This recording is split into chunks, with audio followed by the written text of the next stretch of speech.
when we talk about these false realities, the reality buffet, people can go and find anything they want. I'm going to shift gears a little bit to something you guys were doing in the past month and plus that got a lot of people angry, but also I thought was interesting, questioning the assassination attempt on the former president. And I wrote about this recently, and I kind of like to share all the angles that everyone had on that day. What was it for you guys? Because it started immediately when it happened, and the people were upset. And Top and I talked, and I was like, we should be free to ask any question without people getting hurt. You know, you should be able to ask any question, especially because on our shows we talk about being lied to all the time about things that are very serious, like Northwoods and JFK and stuff like that. So. What was it at that point already that you guys were like, I don't buy all this? It just looked like bullshit. What do you want me to say, Shane? You saw it. It was strange. But no, what got me questioning at first, because it happened and I read about it and I didn't watch like all the videos and all that stuff. So I realized that I was like myself from 2016 for a second. And I actually went on Facebook. I haven't used Facebook in a while. And I went on my Facebook and I was like, if you guys were calling for the assassination of Trump at any time, that you should be prosecuted. And I still kind of feel that way because I know good people that went to prison for January 6th. And I know other people in my family, friends, especially people on Facebook that celebrated it. Well, if this indeed was true, I think that then the same rules should apply to you. Do I think it's true? No. Now I'm in the camp of Rosie O'Donnell and Joy Behar, but it kind of plays out like a movie, like a boomer movie, and it's fun, and I want to be a part of it. I want to eat the steak, right? But I'm like, that's not my job here. I can't do that. If you're a political operative, maybe. Like, I don't know what these people truly think in their heart of hearts, but if I was operating on Republican and Democrat politics, I'd use this all day. And I think a better question right now is, why isn't it being used all day? Right. Why? What's going on? Why do you think it is? Because people don't believe it, or people don't want you to believe it, or it ran its course? It was in and out. It's weird. Something so supposedly serious. I still see people share images of his ear, like the other day. He was at the Arlington Cemetery, and people are sharing his ear. The argument then against that would be, there was only grazed by the bullet and it healed quickly. But other people would say, I thought they told us 2 centimeters of skin were taken off. So what are you left with?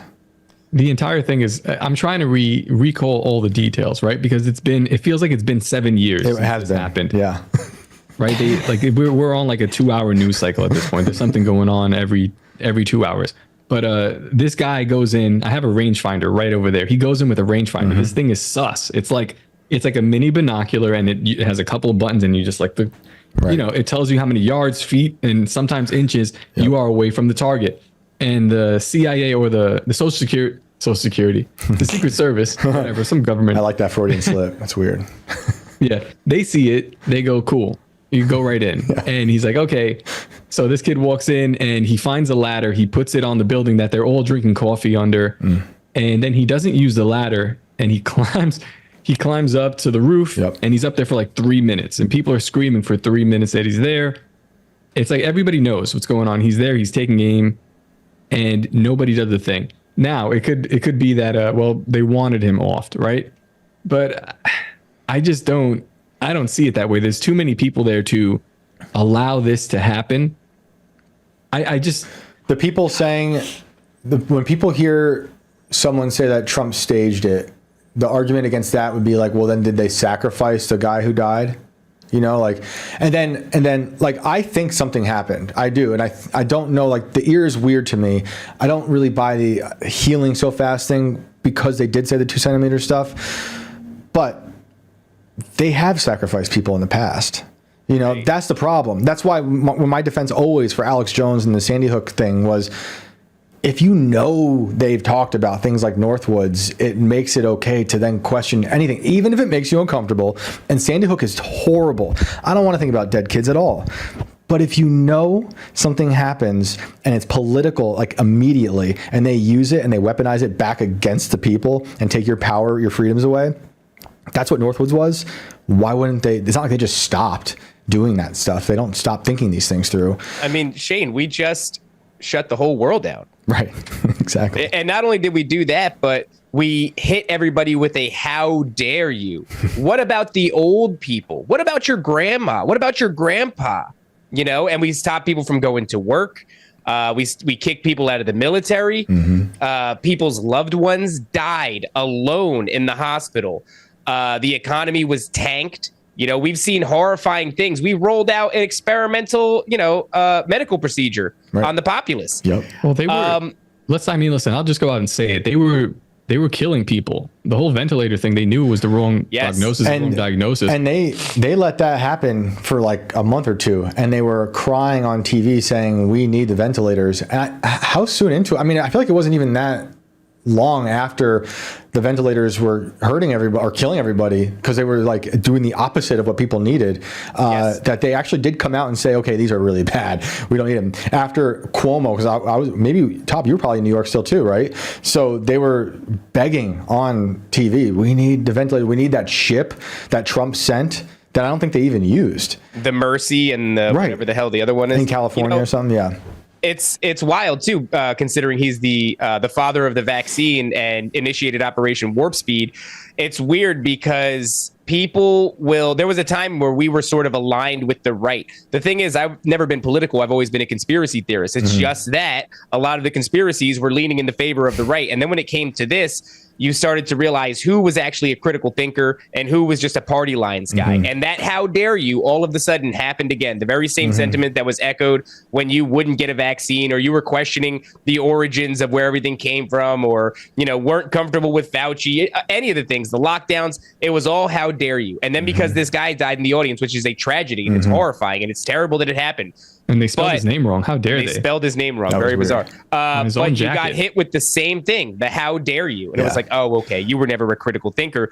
But my thing with Trump has always been, I got to start by saying I like Trump. I never disliked Trump for his rhetoric. I never disliked Trump for the shots that he would take at people. I loved that stuff. I think he's a funny guy. I think he's a charismatic guy. I like the policies. I think the country was better when he was the president. That being said, the guy wrote The Art of the Comeback. And from where I'm sitting, we are watching a bit of theater unfold, and it is the comeback story.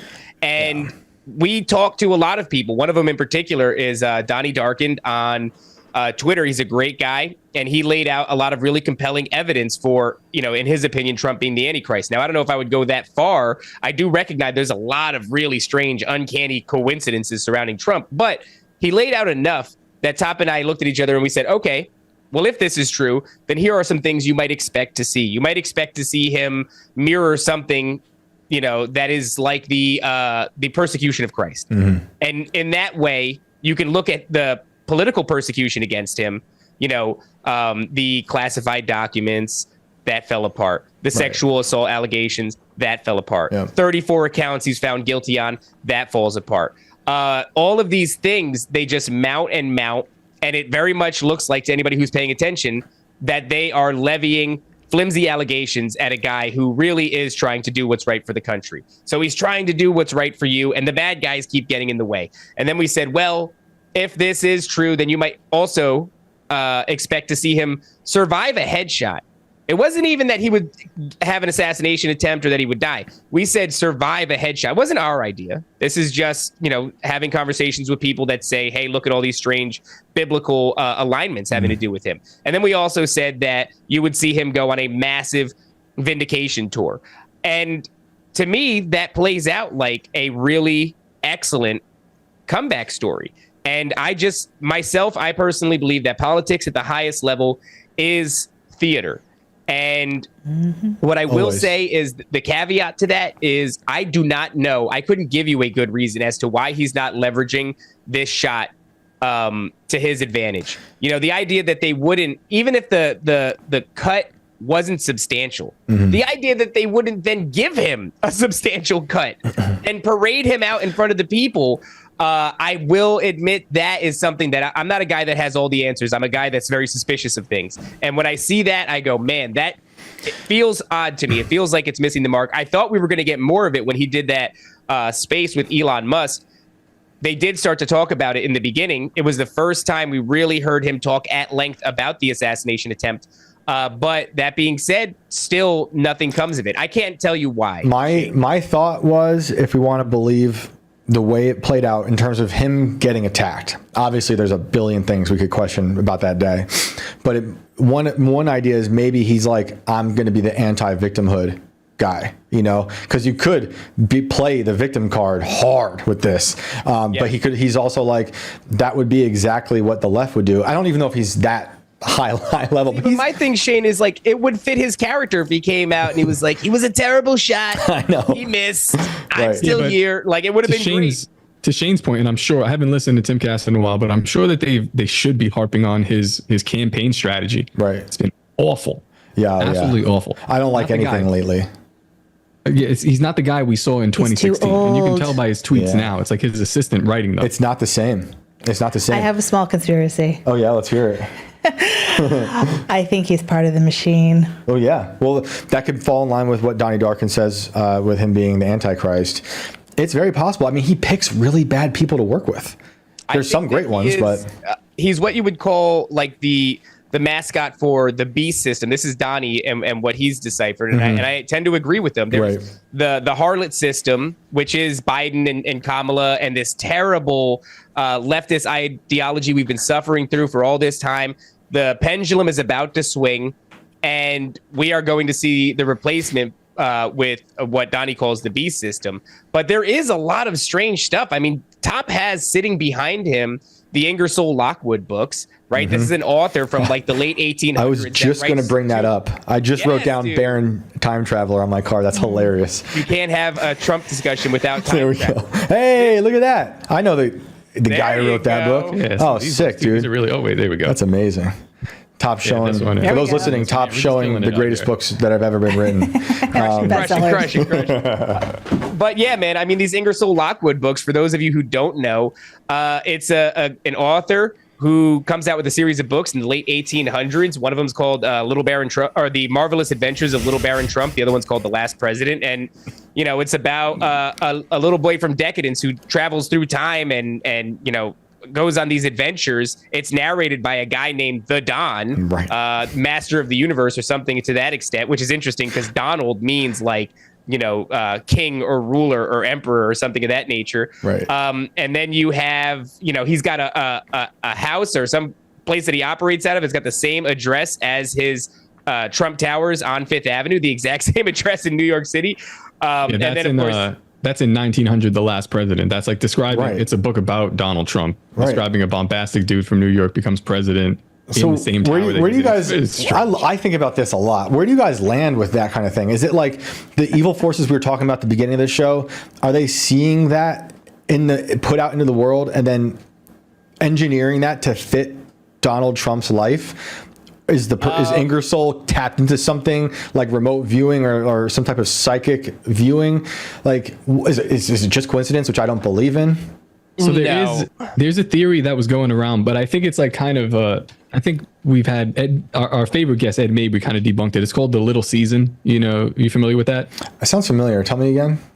Okay, so the Little Season theory is basically that we are operating post-tribulation, post the Book of Revelation. Okay. And we already went through the 1,000 years of Jesus's reign with an iron rod. Right. And now we are in the Little Season, which Satan is released.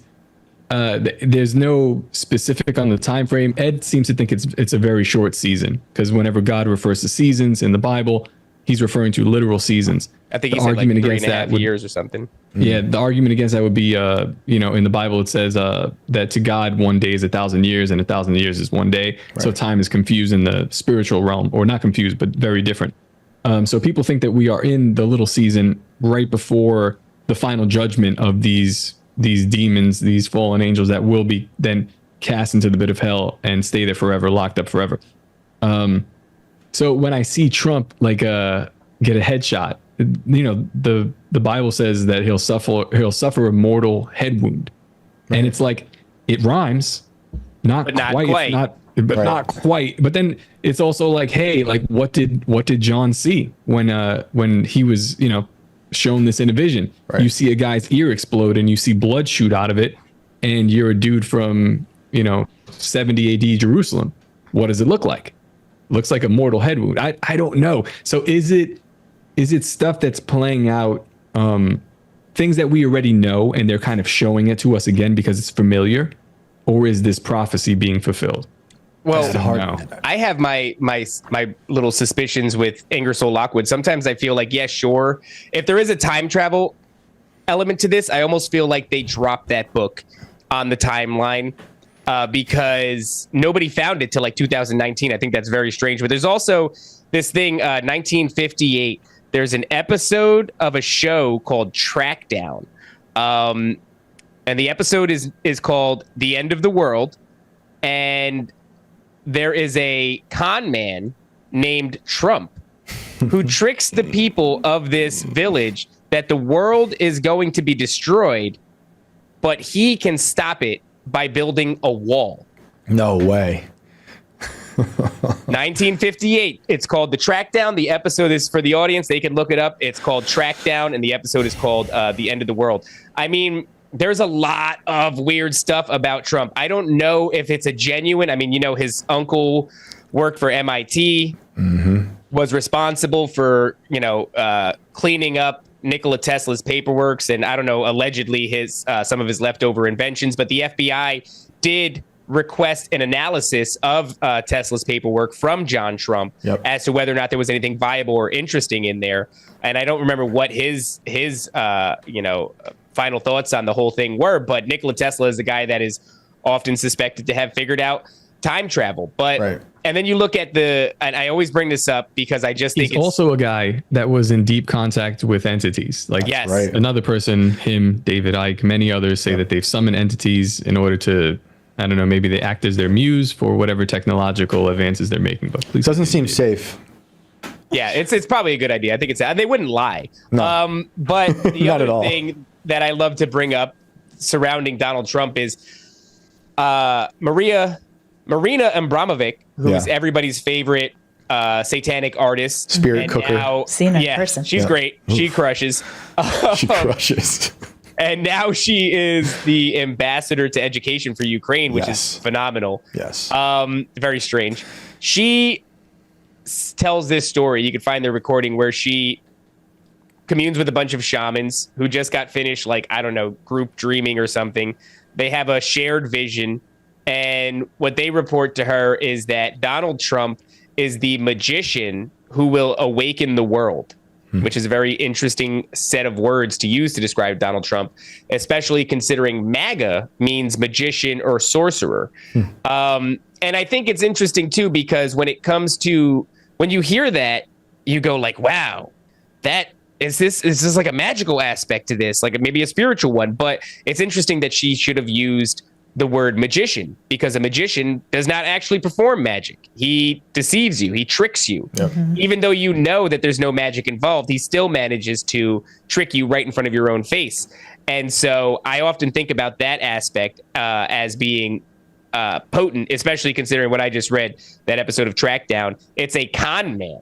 Right. In the form of Trump, who saves this village by fabricating an end of the world scenario and building a wall. And magicians can be extremely powerful and totally warp your perception of reality. And just this morning, speaking of church, we're looking at Exodus. We're looking at magicians, the Pharaoh's magicians, trying to one up Moses, right? And they can to a certain degree until God's like, well, I'm done with playing games, But like that goes back forever. And for me, the magician stuff, when you're talking about politics being theater, that's all wrapped up into the same type of thing for me, because it's like that's an illusion. Obviously, a theater, Hollywood, movies, it's an illusion. And then in terms of politics, it's odd that Lincoln was assassinated by an actor in a theater.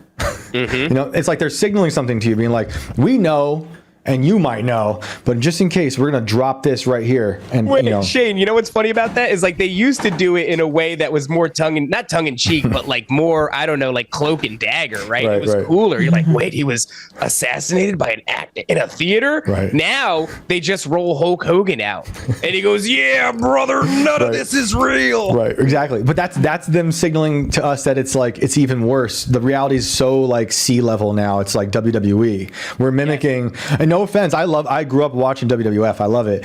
But like that's the reality. And the Trump we know was born out of WWF. You know, which when I was thinking about you guys talking about the staged attempt on his life, I'm thinking about what he must have learned from Vince, you know, in the ring, pulling off these spectacles.